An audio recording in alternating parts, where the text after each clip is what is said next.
enfants, comment allez-vous? It's a little French. It's not a little, like a little French guy. Like, it's just a little bit of the. It's hello, hello, children. How are you? Who cares? Let's get started.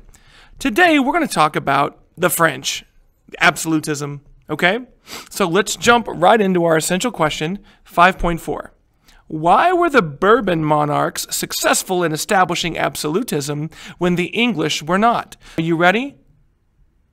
I know I am. Let's get started. All right, absolute monarchy in France. Wow, we are on M, A, B, C. That's a lot of notes, guys, and it's only going to get worse from here. Hold on, I got to sneeze. Didn't even work. Oh, I hate that. Absolute monarchy. What? Absolute. I put absolutely monarchy. Guys, it's supposed to say absolute monarchy. I'm sorry. Absolute, not absolutely. Absolute monarchy. One of you guys in an essay is going to put absolutely monarchy. Don't do that. Okay, anyway. Absolute monarchy in France. So let's talk about the world of Louis the 13th. XII. 10 plus 3. 13. Yes? Well, actually kind of interesting. I don't know. That's so funny. Louis the 13th. I don't know why that's a funny picture. That's little Louis the 13th because, well, he became king when he was very young. So anyway, he's a Bourbon monarch. So their last names are the Bourbon kings. So if their name is Louis, they're probably a Bourbon king. Just heads up, all right? So he's a Bourbon monarch, there's like the Habsburgs, there's the Stuarts, there's, all of those, right? Well, he's a Bourbon monarch, all right? A Bourbon king. So Louis the 13th ruled from about 1610 to about 1643. But here's the deal. He became king at a really young age, as you can tell by this wonderful picture right here. And he's got that look on his face that every, young child does when, his mom dresses him up in some kind of ridiculous get-up. And he's like, really? But anyway, he came to kingdom. He became a king at such a young age that basically he wasn't old enough to rule. So what happened is you get this guy named Cardinal Richelieu, who ruled as regent. Now, if you remember, a regent is somebody that rules for you and kind of takes care of things until you're old enough to rule yourself. Okay, does that make sense? So, Cardinal Richelieu. Now, Cardinal Richelieu, guys, obviously he's a cardinal. He's a high-ranking member of the Catholic Church. And like I said, for now, he's also in charge of France. Now, Cardinal Richelieu is very, very, very important to the strength and power of the Bourbon kings. Okay? So remember, we're trying to find out how the Bourbon kings successfully had absolute government. Here's a big reason why. It's this dude. All right? So, under Cardinal Richelieu, many nobles were Protestant, but the king was Catholic. Do you guys remember the Edict of Nantes, which basically Henry IV said, all right, I'm going to convert to the Catholic Church, but Huguenots are allowed to worship and all that stuff, right? So, under Richelieu, things had not changed very much. A lot of nobles were Protestant, and the king was Catholic, yes? So, kings and nobles shared power before Cardinal Richelieu. So basically, guys, it was very much like, well, not very much, but a little like the British king and the British Parliament. They worked together to kind of rule France. Here's the deal. Cardinal Richelieu believes in the idea that the monarch should rule, okay, the king, all right, and not really Parliament. So let me tell you what Cardinal Richelieu slowly began to do. He slowly began to, over the course of time, take power from the nobles and gain it for young King Louis the 13th. Okay?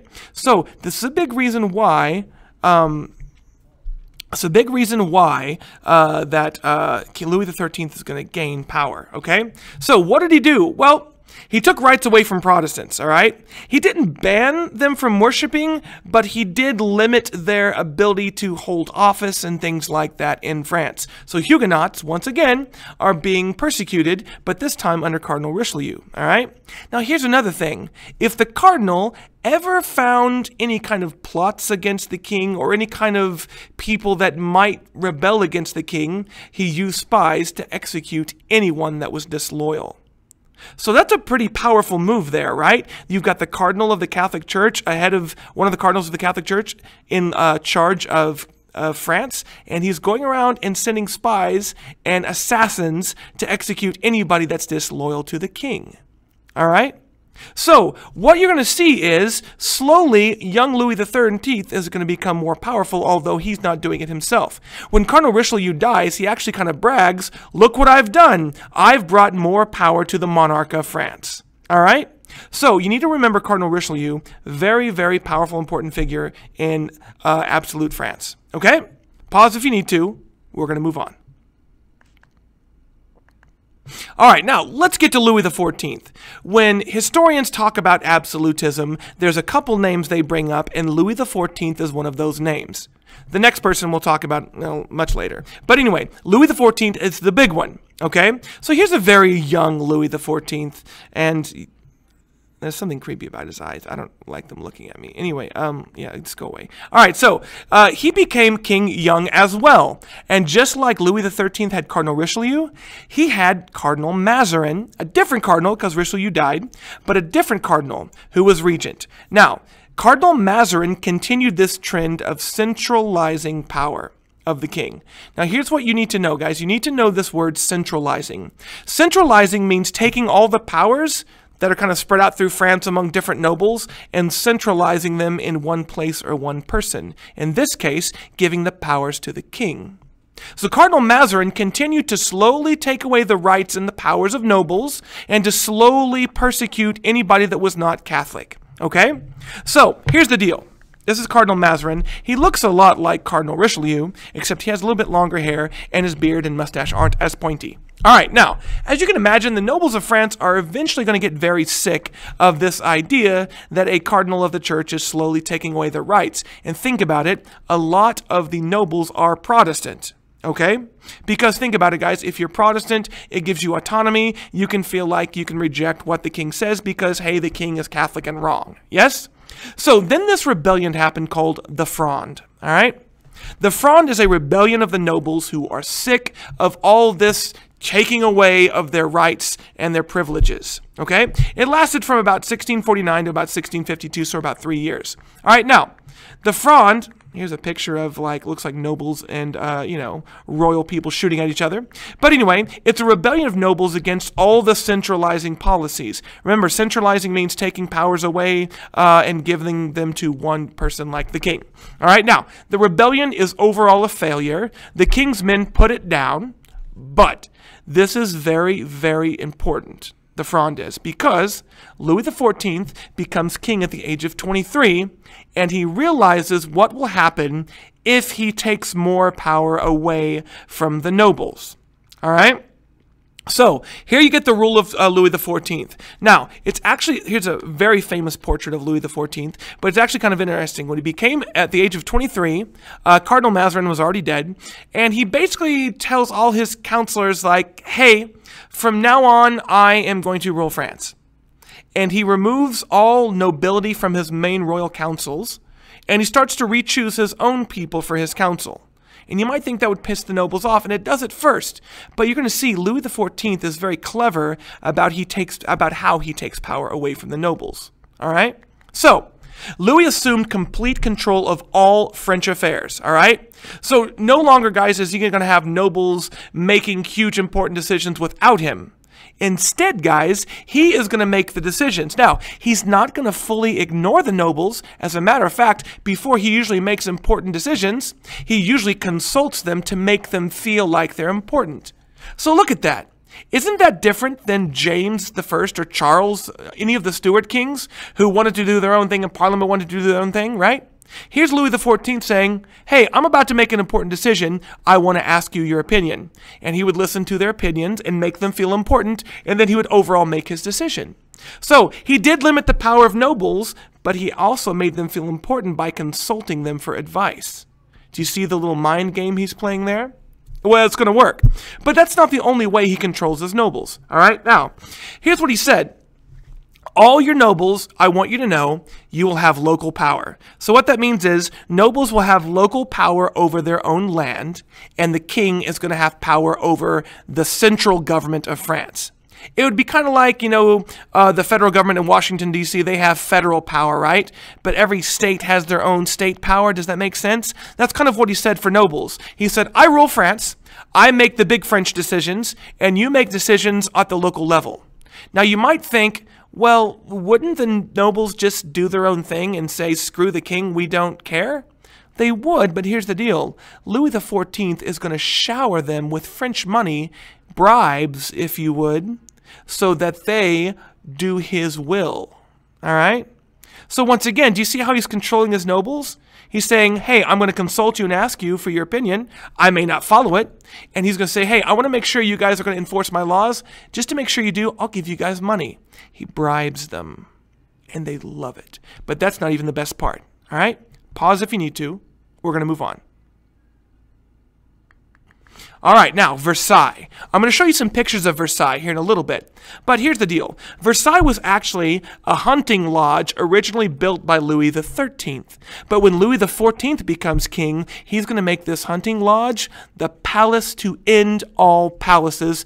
It's ginormous. As you can see from this picture, guys, the palace of Louis XIV is amazing. It's called Versailles. I'm going to show you pictures here in a little bit. Now, guys, he is going to spend ridiculous amounts of money building this palace. Now, where's that money come from? Of course, it comes from taxes. That's where all government money comes from. So I want you to think about this. Louis the Money is spending French money, bribing nobles to do his will, and spending it on Versailles to build up a huge palace. Does that make sense? Now, what do we do with our taxes in this country? Well, I like to think we do things like repair the roads and give money to schools and things like that. That's what we're supposed to do with tax money. But that's what Louis XIV is doing, building a massive palace. All right? So it was a palace built by Louis XIII. There's actually a hunting lodge, and then Louis XIV turned it into a palace. All right? Now, this demonstrated the glory and the power of the king. It was actually kind of intimidating to the nobles. He kind of recognized the nobles as having their own local power, right?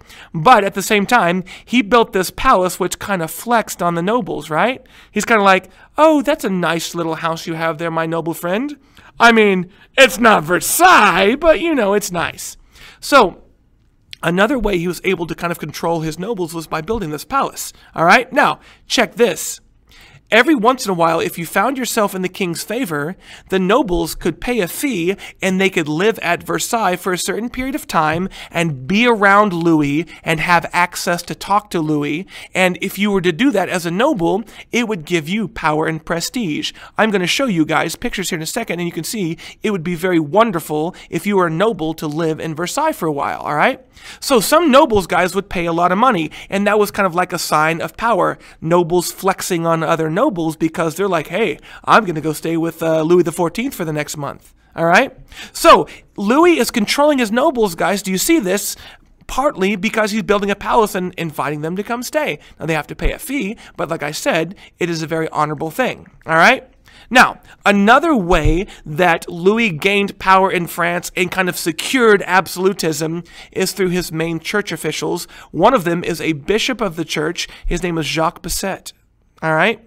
Now, Jacques Basset gave a lot of power to Louis by going to the Bible and citing biblical evidence that kings were chosen by God. Now, guys, look, if you read the Old Testament of the Bible, the Jews, the ancient Jews, guys, they had kings, and God basically chose those kings. So Jacques Basset says this: if God chose the kings in the Bible, then God must choose kings now. Now, I want you to think about what that means. The king is chosen by God. Do you see what he's doing there? He's basically justifying the power of the king, and it comes from God. And remember, if the king's power comes from God, can you question the king? Not very safely, right? So the king's power, like God's, cannot be questioned. And guys, this is where the idea of divine right, one of those ideas I told you on one of the very first slides of this chapter, divine right, the idea that God chooses kings, this really cements the fact that not only is he politically superior, he is religiously superior. All right? Now, there's a very famous quote that is attributed to Louis XIV, and it is this: L'État, c'est moi. All right? L'État means the state. C'est moi is mine. All right? Other translations, a maybe better one, is I am the state, which is very Star Wars-ish. If you watch Star Wars, Emperor Palpatine one time said, I am the Senate. Anybody? Come on, Star Wars fans. Give me a woot woot. I could even hear you if you did. Anyway, so he says, I am the state. Now think about what that means. He is France. Not the people, not the nobles, but the king is France. Pause if you need to. We're moving on. All right, now, here's the pictures I took of Versailles. Now, guys, here's the opening gate to Versailles. It's made of gold, obviously, so look at the money being thrown at this palace, guys. Look at all that gold. They said don't touch it, but, I mean, I've never touched a golden fence before, so you can see me on the left, a much younger me, without a beard, without kids. I look so happy. I'm happy now. No, for real, guys, I'm happy now. No, it's just different, you know? I'm sorry, this turned into like a therapy session. But anyway, guys, I couldn't help myself. I touched the gold, all right? And nobody caught me. Anyway, so now, guys, these are the gardens of Versailles, all right? Now, my wife is there on the left. She's in one of the side gardens. But I want you to look at the picture on the right. You see that way off in the distance down there? Well, my wife and I walked that distance, and it took us about 45 minutes to get to the bottom, which showed you how massive this place is. Now, guys, you see these big areas of forest right here on the right and on the left? Well, when you're walking through there, guys, every once in a while there'll be a little pathway that opens up into a courtyard like this. And there's multiple courtyards like this throughout the palace, guys. It is huge. All right, so this is what Louis XIV is spending his money on, the French money on, partly. All right? All right, now, when you get inside the palace, guys, I mean, look, the ceilings are covered with, it looks like Renaissance-era paintings, all right? The wood around it is gilded with gold, which means it's like basically painted with gold, I mean, for lack of a better phrase, all right? So there's gold in the ceilings, guys. There's priceless works of art everywhere.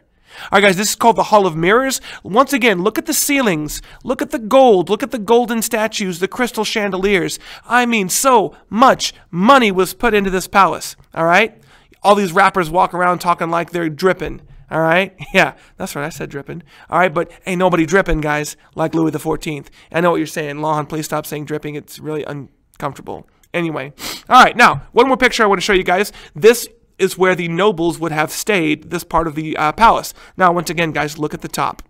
Covered in gold everywhere. All right, and like I said, there's my wife and myself back in the days when we were free to travel the world. Anyway, but hopefully from these pictures, guys, you can just see how much money went into this. All right? Okay. All right, now, Louis XIV's early wars. So another thing Louis XIV is going to do with his money is going to raise an army. All right, so Louis XIV wanted to have a powerful military to secure France. So he created a standing army of about 400,000 soldiers. Now, let me tell you what a standing army means. It's an army that is on call 24/7 and is always ready. You see, if you don't have a standing army, like England did not have a standing army, if you remember, you have to draft people and force them to fight. These are paid soldiers all the time. So he's got the biggest army in Europe, but think about it, it costs money to feed an army every single day and equip them and buy them uniforms and give them weapons and all that stuff. So that cost a lot of money, but Louis XIV wants to have the most powerful military in Europe. All right? Now, his goal was to secure the borders of France.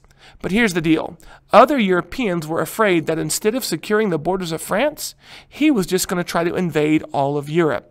Now, it kind of looks like that, guys, because that's exactly what he does. He goes and engages in certain specific wars so that, like I said in a second, you'll see in the map, he can secure the international borders of France. So, if you look at all the orange on the map, all right, those are areas that Louis XIV conquered in order to, like I said, spread France out a little bit and make sure his borders were sound. So in order to do this, for a very long time, 40 years, well, that's not 40 years. Let me see here, Louis XIV over there, 1668 to 17, oh, that's a very long time. So for a very long time, guys, he went to war, England, Spain, the Netherlands, all of these countries, and at different points in time, they form alliances against him, all right, in order to stop him. But bottom line is, he's going to go to war with Europe to secure the borders of France, right?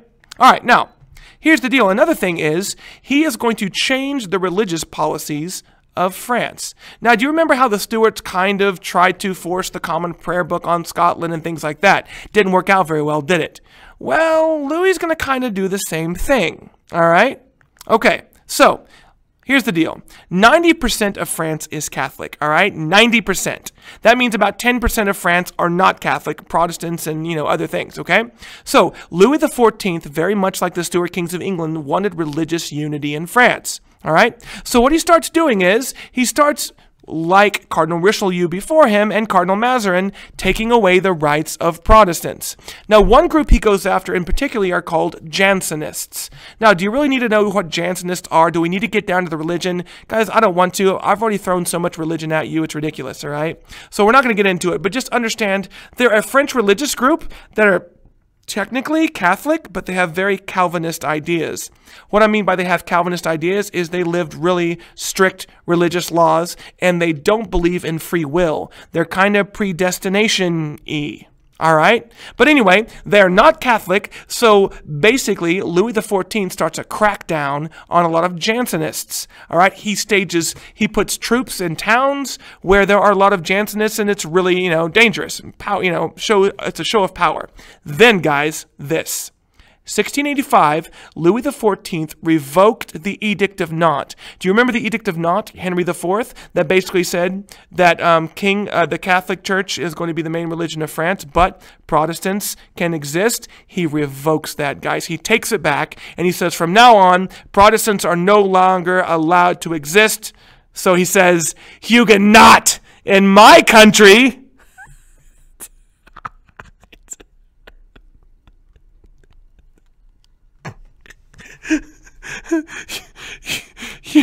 Huguenot in my country.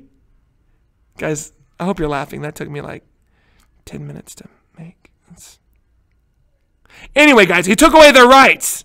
Now, you might think, well, why wasn't there a civil war like there was in England? Think about it, guys. Do the nobles want to go to war with Louis XIV, who keeps bribing them with money and inviting him to his massive palace to live in? No, they don't. So, guys, guess what? He's got the nobles on his side. So do you see, guys, how it's different than the Stuart Kings? Pause if you need to. We're moving on. All right, now, the War of Spanish Succession. Now, this is a big one, guys. Here's what happens. Charles II of Spain dies without an heir. Now, you might be thinking, wait, Charles II? Isn't that the English dude? No, it's a different Charles II, a Habsburg king of Spain. All right, now, so Charles II is a Habsburg. He dies he dies of Spain, all right, like Spain's some kind of disease. He dies in Spain, and he doesn't have an heir. And here's what he did. All of Europe wanted to make sure that Louis XIV didn't become any powerful, so they tried to negotiate a different person that the crown would go to. But here's the problem. Charles II left his entire kingdom to this guy named Philip, Louis XIV's grandson. Now think about that, guys. That would mean Louis XIV rules France, and his grandson rules Spain. All of Europe is like, that is way too much power for the Bourbon family to have. So there's going to be a war to stop this, all right? So Philippe is the grandson of Louis XIV. This is Philippe, all right? But like I said, the other Europeans are way too afraid of French power. So they say, no, France, we're going to go to war. And it's a big, nasty war. And France actually gets their butt kicked in this one. But at the same time, everybody else kind of gets their butt kicked too. It's called a stalemate. Basically, a situation where neither side can win. And then they all sue for peace. All right? So after the war, which lasted about 13 years, basically, Philip is going to end up on the throne of Spain. Philip V. All right? So, guys, look at that. You've got a Bourbon king in France and a Bourbon king in Spain. All right? Kind of crazy, right? All right, now, Louis XIV dies, and the crown goes to Louis XV, one of his sons. All right? Or, wait, it's not his son, it's his... It might be another grandson. I'll tell you in a second for sure. All right. So all of Europe is weakened after the war. France is in serious debt. Think about this, guys. All that money for waging wars and building palaces and bribing nobles, he's basically going to drive the French economy and the government into bankruptcy. All right? Not quite, but he's going to drive it down. Now, here's the deal, guys. If you're spending all your money on building up a palace and wars, what are you not spending money on? How about the people? All right? The people are starving. Peasants are starving in France. They don't have food. They don't have livelihood. They don't have land. So, guess what happens in the 1790s? The French Revolution. But it all kind of starts with Louis XIV and all his expenses are going to start driving the French government into debt. All right? Little context if we ever have a French Revolution. LEQ. All right? Now, Nobles are going to start after Louis XIV to resent the power of the French monarch. It's kind of like when William of Orange died, there was no real strong leader. Same thing when Louis XIV dies. Louis XV is still going to be a king, but the nobles are going to start wanting to have, it's supposed to say bring back French parliaments, all right? Because parliaments existed in France before Louis XIII, okay? But Cardinal Richelieu and Mazarin got rid of them. So the nobles are going to start saying, hey, we want more power again. And Louis XV and Louis XVI are not going to be as strong rulers as Louis XIV was. Once again, guys, it's cut off by my toolbar about down there. It says nobles begin to bring back French parliaments. All right? So basically, when Louis XIV dies, they leave France surrounded by their enemies and in serious debt with their people starving. Not a good situation, right? Pause if you need to. I want to show you one more thing. I want to leave you guys with the dying words, it is his grandson, of Louis XIV, allegedly spoke these words to his grandson on his deathbed. As he's dying, he looks to a 5-year-old Louis XV, and he says, look, you're about to become a great king. Don't imitate me in either my desire to build or my love for war. Live in peace with other nations and try to relieve the problems of your people. Does that sound like a guy that is proud that he built a huge palace and tried to conquer Europe? And it doesn't. It sounds like a guy that's like, what have I done? And he's telling the future king of France, dude, don't be like me. Well, it's very unlikely that a 5-year-old Louis XV even remembered that ever happening. So you're going to see guys, Louis XV and Louis XVI are going to drive France into the French Revolution. All right? So I hope you guys have seen how Louis XIV controlled his nobles and how absolutism was successful. Okay? You guys have a good day. Talk to you later.